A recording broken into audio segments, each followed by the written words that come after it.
Now let us solve question number 2, which I got as a difficulty on WhatsApp, and this goes something like this. I hope it must be visible on your screens. So let us begin to tackle with this particular question. So the task over here is same, that you have to find out what is going to be Vx and what is going to be Ix. Ix is going to be the current which is flowing through 1 ohm resistance, and Vx is the voltage across this 4 ohm impedance or resistance. Fine, we have to solve this.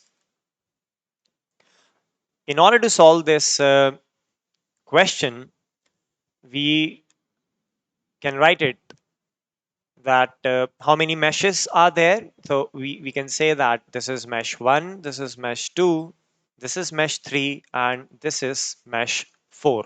Fine. So let me write this as IM1. This is going to be IM2. This is going to be IM3. And this is going to be IM4. I am considering this to be my reference node. Fine.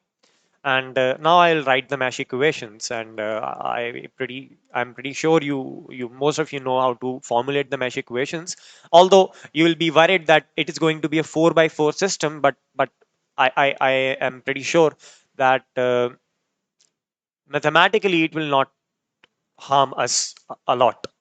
So for first mesh we see that the it's better I can take yellow color. 5 times IM1 minus anything common between mesh 1 and 2. Yes, we see that there is a 2 ohm resistance which is common. So twice IM2 equals to, I see that there is nothing common between 1 and 3 and 1 and 4, because the network is made in such a way, and the source, so for the sake of completeness I should be writing that there is nothing common between 1 and 3 and 1 and 4. That's why 0 times I'm 3 and 0 times I'm 4.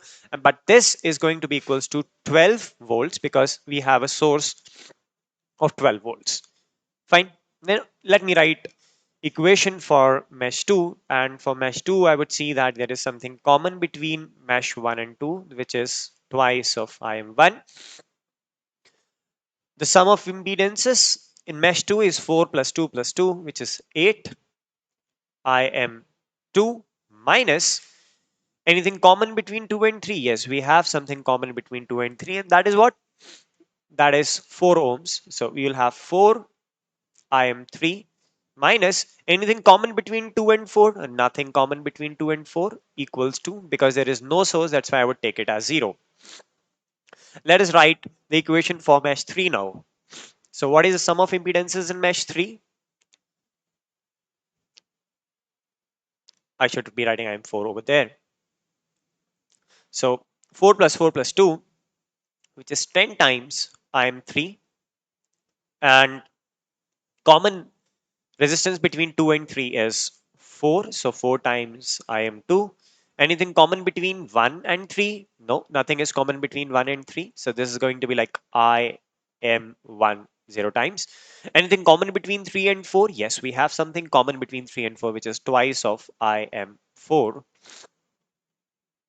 equals 0. Fine, because we don't have any source in mesh 3. So far, so good. Now we can come to our last mesh, which is mesh 4. And you see that the sum of impedances in mesh 4 is 7. So 7 times IM4. Anything common between mesh 4 and mesh 3? Yeah, we see that there is 2 ohms of resistance, which is common. Anything common between 4 and 2? So nothing is common between 4 and 2. So I can write this one as 0, IM2. And there is nothing common between 4 and 1. So I can write like 0, IM1. And this is going to be equals to 0 because I was not having any source there. Fine. Excuse me for my cold. So now I can write these equations to be something like, you know, we can reduce this. It gives me that 5 times IM1 minus 2 times IM2 equals to 12. Okay. And from the last equation, I get that 7 times Im4 is actually equals to 2 times Im3.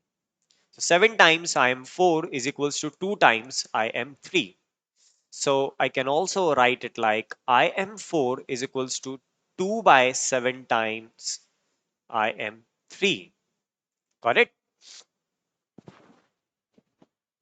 And I can use this in the above three equations, and my equations will reduce to a 3 by 3 matrix form. So then I'll be left with 5 times Im1 minus 2 times Im2 minus 0 times Im3 equals to 12. This is, say, my equation 1. Then I'll be having equation 2, which goes something like this: 2 times Im1 plus 8 times Im2 minus 4 times Im3 equals to 0. Okay, so far, so good.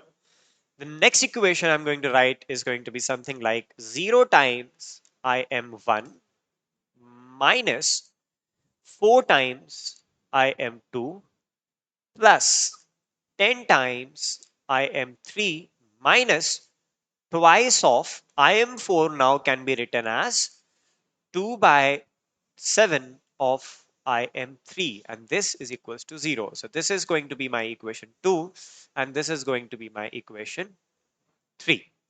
And we only have to solve these equations. But for that, we have to further write this as it is going to be 5 Im1 minus 2 Im2 minus 0 Im3 equals 12 minus 2 Im1 plus 8 Im2 minus 4 Im3 equals to 0. And then we have something like 0 Im1 minus 4 Im2, and this can be written as 70 minus, oops, 10 minus 4 by 7 Im3 equals to 0, and we only now have to solve this equation. And to solve this, you can use this calculator. um, as I told you in class also, you can use calculator to solve for three unknowns. Our A1 is 5, our B1 is minus 2, C1 is 0, and D1 is 12.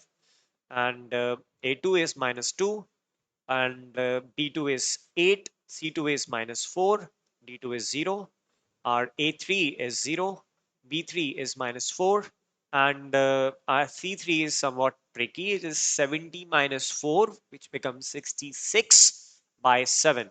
So it is 66 by 7, and D3 is 0. So we got the answers to be like this. I have got the solution that mesh current 1 should be something about 2.74 amperes. Im2 should be like 0.87 amperes. Im3 is about 0.37 amperes by solving these 3 by 3 matrix system.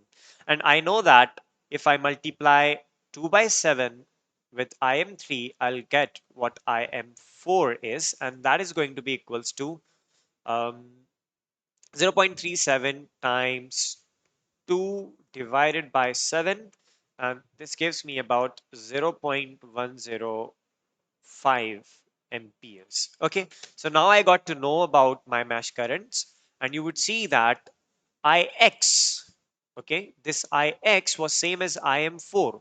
So I now got to know at least the value of Im4 is same as Ix, and this is equals to, we have just calculated, I think it was something like 0.105 amperes. Now we have to solve for what is going to be Vx, and you see that there is only one mesh current which flows through this 4 ohm resistance, that is IM3. So if I multiply 4 with IM3, I'll get to know what is my Vx, and this is going to be 4 times what is the value of IM3 we calculated, 0.37. So it is going to be just 4 times 0.37, and we'll get the answer to be 0.37 times 4 is about 1.48 volts. So this is your Vx and this is your Ix. That's it for this question. Thank you so much.